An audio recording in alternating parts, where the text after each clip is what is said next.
नमस्कार दोस्तों, आपकी अपनी चैनल साइंटिफिक एस्ट्रो वास्तु में आपका हार्दिक स्वागत है। दोस्तों, दीपावली के बाद नवंबर से विक्रम संवत 2081 का नया साल चालू होने वाला है।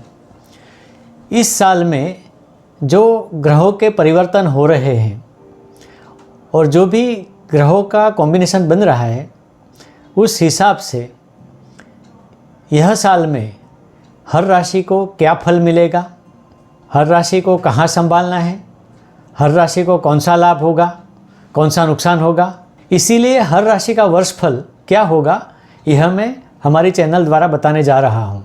दोस्तों, यह फल मैं सामान्य सिद्धांत के आधार पर बताने जा रहा हूँ। खास करके गोचर में जो ग्रहों के फेरबदल होंगे या जो पोजीशन होंगी, इसके हिसाब से ही फल बताने वाला हूँ। तो इसके लिए कई वीडियो आपके सामने आएंगे जो बहुत लंबे लंबे फल बताएगा, लेकिन यहाँ मैंने सिर्फ वही फल बताए हैं जो आपकी जीवन में घटित होने की गुंजाइश बहुत ज़्यादा है। लेकिन यहाँ पर एक बात ध्यान रखिए कि हर व्यक्ति की अपनी एक कुंडली होती है और उस कुंडली के आधार से ही उसका जीवन चलता है। गोचर के ग्रहों का प्रभाव तो उस पर होता ही है, परंतु इफेक्ट कितनी होगी उसका आधार उसकी पर्सनल कुंडली पर डिपेंड करता है। और जब मैं ये जनरल बात बता रहा हूँ, यानी कि जनरल राशि पर बता रहा हूँ, अब ये मैं जो फल हर राशि के लिए बता रहा हूँ वो जनरलाइज आधार पर है। इसमें किसी की इंडिविजुअल कुंडली हम नहीं देखते। तो हो सकता है कि जो मैंने बताया है उसमें फेरबदल हो सकता है, लेकिन अगर सही फलादेश जानना है तो हर व्यक्ति की अपनी खुद की कुंडली देखनी बहुत ज़रूरी है। तो ये बात ध्यान में रखिए। तो इसीलिए जो मोटी मोटी सटीक और सही बातें हैं वह मैं आगे बताने वाला हूँ। अगर आपको हमारे कंसल्टेशन की ज़रूरत हो तो वीडियो में नंबर दिए गए हैं, उस पर हमें व्हाट्सएप से कॉल कर सकते हैं या तो फिर मैसेज भी कर सकते हैं। वीडियो देखने के बाद आपको अगर कोई प्रश्न पूछना है या कमेंट करनी है तो आप कमेंट सेक्शन में जाके प्रश्न भी पूछ सकते हैं, कमेंट भी कर सकते हैं। अगर आपको कुछ और जानना है, कोई और विषय में जानना है तो वह भी आप बता सकते हैं। आपके प्रश्न का उत्तर हम ज़रूर देंगे और जो विषय आपने बताए हैं उस पर वीडियो बनाने की कोशिश भी हम ज़रूर करेंगे। तो आइए हम देखते हैं हर राशि के लिए यह वर्ष में क्या फल होगा। लेकिन इसके पहले अगर आपने हमारी चैनल को सब्सक्राइब नहीं किया है तो सबसे पहले सब्सक्राइब करें, लाइक करें, शेयर करें और बेल आइकन को दबाना न भूलें।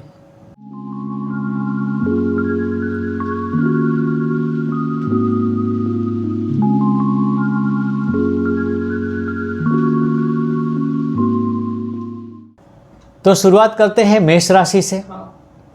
इस वर्ष दौरान आपकी इनकम तो ठीक होगी, लेकिन अनावश्यक खर्चे भी उतने ही होंगे। खास करके ये खर्चे आपकी फैमिली की जो डिमांड होगी उसको पूरी करने में ही होंगे।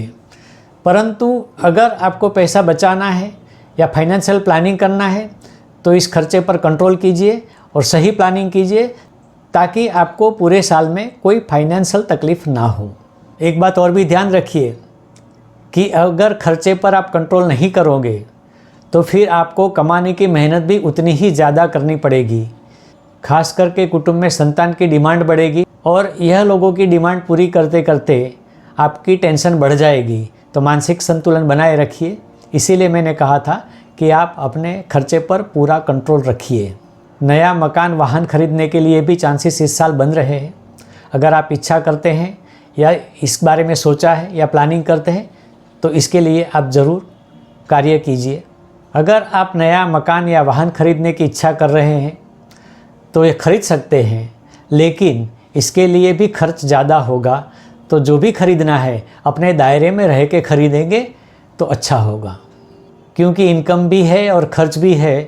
तो जो आपकी संपत्ति अभी है उसमें कोई खास फेरबदल इस वर्ष में नहीं होने वाला है। नौकरी व्यवसाय के लिए भी यह वर्ष अच्छा है, परंतु इसके लिए आपको प्रवास ज़्यादा करना पड़ेगा, यानी आप घर में कम और बाहर ज़्यादा रहेंगे। आपको नई नौकरी ढूंढनी है या व्यवसाय शुरू करना है तो इसके लिए वर्ष की शुरुआत का समय बहुत ही अच्छा है। यही समय में आप ये चीज़ शुरू कर सकते हैं। अविवाहितों के लिए मार्च के बाद का समय ज़्यादा अच्छा है। अगर विवाह नहीं हो रहे हैं या विवाह अटके हुए हैं या बाधाएं आती है तो यह सारे प्रश्न इस वर्ष में सोल्व हो जाएंगे। परंतु रिलेशनशिप के लिए यह समय अच्छा नहीं है।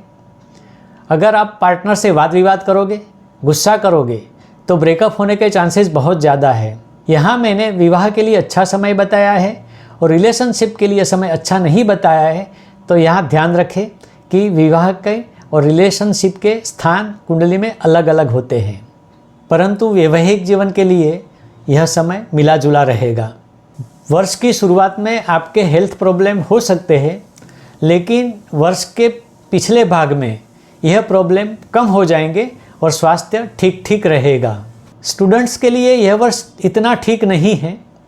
अगर आप सिंसियरिटी से अभ्यास नहीं करोगे तो परिणाम अच्छा नहीं आने वाला है, यह तय है। स्पोर्ट्स एक्टिविटी में ज़्यादा ध्यान दिया या घूमने फिरने पर ज़्यादा ध्यान दिया तो अभ्यास नहीं होगा और हो सकता है अभ्यास बीच में ही छूट जाए। परंतु स्टडी के लिए जिनको फॉरेन जाना है उनके लिए यह समय अच्छा है। छोटे भाई बहनों के साथ आपके संबंध ठीक ठीक रहेंगे, परंतु हो सकता है कि उनकी भी कोई डिमांड पूरी करने में आपका खर्चा हो जाए। बड़े भाई बहनों से आप कोई मदद की अपेक्षा नहीं रख सकते। इस वर्ष दौरान मित्रों का साथ सहकार भी ठीक ठीक मिलेगा, परंतु माता और पिता दोनों की हेल्थ का ध्यान आपको खास रखना होगा, क्योंकि उनकी तबीयत समयानुसार कहीं नरम गरम रहेगी। ये भी हो सकता है कि उनकी हेल्थ के कारण आपको खर्चा भी हो। एक चीज़ आप ध्यान में रखिए, आपकी 7.5 शुरू होने वाली है मार्च के बाद। यह समय आपके लिए थोड़ी सी तकलीफ़ वाला है, परंतु इस समय को धैर्य से पसार करना होगा ताकि आपको कोई तकलीफ़ इतनी न हो। और इसके लिए ज़रूर हो तो आप हनुमान जी के पाठ कर सकते हैं, हनुमान चालीसा पढ़ सकते हैं, तो आपको इसमें राहत रहेगी। अब बात करते हैं वृषभ राशि की। इस वर्ष आपको अच्छा धन लाभ होगा, लेकिन आपके खर्चे भी उतने ही होंगे। तो इन्वेस्टमेंट के लिए आपके पास कुछ बचेगा नहीं, तो यहाँ पर भी आप खर्च के ऊपर कंट्रोल करिए। परंतु अगर ज़्यादा पैसा कमाने की लालच में आपने शेयर सट्टे का सहारा लिया या तो कोई शॉर्टकट का सहारा लिया तो ध्यान रहे इसमें आपको नुकसान ही होगा। अगर शुरुआत में आपको थोड़ा बहुत ज़्यादा मिलता है तो बाद में इससे डबल नुकसान होगा। मेहरबानी करके इनका सहारा ना लें।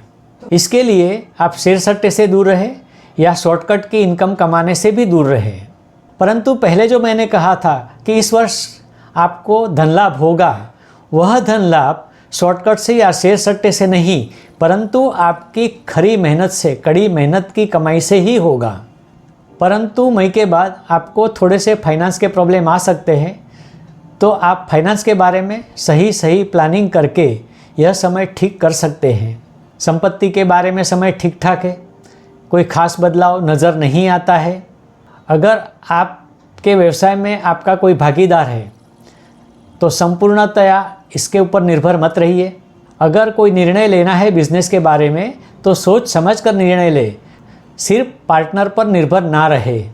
नौकरी व्यवसाय में आप व्यस्त रहेंगे, समय ज़्यादा देंगे और इसी के कारण ही आपको धन लाभ होने की शक्यता है। नौकरी में बदली या बढ़ती के चांसेस भी हैं। व्यवसाय में भी बढ़ोतरी होगी। अगर आपको नई नौकरी की तलाश है तो वह भी आपको मिल जाएगी। अगर आप नया व्यवसाय शुरू करना चाहते हैं तो इसके लिए भी समय अच्छा ही है। अगर आप मकान वाहन आदि की खरीदारी करना चाहते हैं तो इसके लिए भी समय अच्छा है, लेकिन जैसे पहले कहा था ध्यान में रखिए, मकान वाहन खरीदने के लिए जो खर्च करेंगे वह अपने दायरे में रहकर ही करिए। वैवाहिक जीवन के लिए यह वर्ष अच्छा है। विवाह इच्छुक जातकों के लिए भी यह वर्ष अच्छा है। इस वर्ष में उनके विवाह हो सकते हैं। जिनके विवाह में अवरोध आते हैं या विवाह नहीं हो रहे, उनके विवाह भी इस वर्ष में होने की पूरी संभावना है। परंतु रिलेशनशिप के लिए यह समय ठीक नहीं है। तो इसके ऊपर आप खास ध्यान दें, क्योंकि ब्रेकअप होने के चांसेस भी बहुत है। हेल्थ के लिए तो यह वर्ष अच्छा है, परंतु अगर आप डायबिटीज़ या बीपी के पेशेंट हैं तो आप ध्यान रखिए, चेकअप कराते रहिए, क्योंकि इससे जुड़ी कोई बीमारी आपको हो सकती है। परंतु जीवन साथी के हेल्थ के प्रॉब्लम भी आ सकते हैं, तो उस पर भी आपको ध्यान देना ज़रूरी है। वैसे ही संतान की हेल्थ के बारे में भी आपको ध्यान देना है। कुल मिला के आप और आपकी फैमिली को छोटे मोटे हेल्थ प्रॉब्लम होते रहेंगे। स्टूडेंट्स के लिए यह वर्ष अच्छा है, परंतु इनके परिणाम इनकी इच्छा के अनुसार नहीं होंगे। जो धारणा होगी उससे थोड़ा कम होगा। अगर इनको अच्छा परिणाम लाना है तो मेहनत बढ़ानी होगी, तभी वो इच्छित परिणाम पा सकेंगे। और ख़ास करके जिसको अच्छी कॉलेज में एडमिशन लेना है या आगे अच्छी लाइन में जाना है तो ज़रूर उनको कड़ी मेहनत करनी ही होगी, वरना रिज़ल्ट इतना अच्छा नहीं आएगा और आपकी इच्छा पूरी नहीं होगी। संतान के प्रति आपको ज़्यादा ध्यान देना होगा, क्योंकि इनके कई प्रश्न उपस्थित हो सकते हैं जिसको आपको सॉल्व करना होगा। छोटे भाई बहनों के साथ तो संबंध ठीक रहेंगे, परंतु बड़े भाई बहनों के साथ संबंध थोड़े से तनावपूर्ण रहेंगे। परंतु एक बात यहाँ ध्यान रखें, मित्रों से संबंध बिगड़ने की चांसेस बहुत है। इस वर्ष यात्रा प्रवास के भी चांसेस बहुत है, और उसमें भी खास करके घूमने फिरने के चांसेस बहुत ज़्यादा है। धार्मिक यात्राएं इतनी दिखती नहीं है। कुल मिला के ओवरऑल आपकी जो इच्छाएं हैं वह इस बार ज़रूर पूर्ण हो सकती है, परंतु इसके लिए आपको थोड़ा सा चौकन्ना रहना होगा, ध्यान देना होगा, और इसके लिए अच्छी प्लानिंग भी करनी होगी। तो आज के वीडियो में बस इतना ही।